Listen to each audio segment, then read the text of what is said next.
বিজয় আর ত্যাগের রক্তিম পথ ধরে বাংলাদেশ আজ নতুন এক সূচনার অপেক্ষায়। 1971-এর মহান মুক্তিযুদ্ধ থেকে 2024-এর ছাত্র জনতার ঐতিহাসিক গণ অভ্যুত্থান প্রতিটি সংগ্রামী ছিল সাম্য এবং ন্যায় বিচারের স্বপ্নের কথা।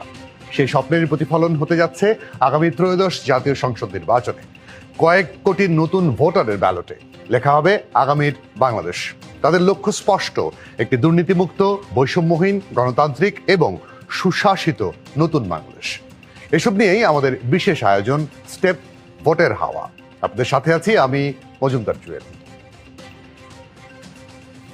ভোটের হাওয়ায় আজ আমরা আলোচনা করব রাজশাহী ও পাবনা জেলার সংসদীয় আসনগুলো নিয়ে।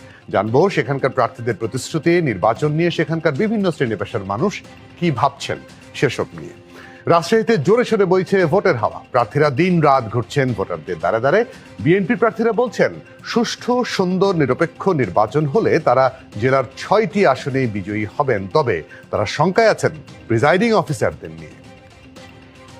এখন পর্যন্ত আমরা দেখছি আমাদের মধ্যে সৌহার্দ্যপূর্ণ ভাব আছে, নেতৃবৃন্দের পর্যন্ত সৌহার্দ্যপূর্ণ ভাব আছে এবং ভোটের কিন্তু পুরো আনন্দ শুরু হয়েছে। সকলে কিন্তু আনন্দ উপভোগ করছে। আমরা ছিলাম এতক্ষণ স্টেপ ভোটের হাওয়ায়। এই ছিল আজকের আয়োজন। ডিবিসির সঙ্গে থাকবেন।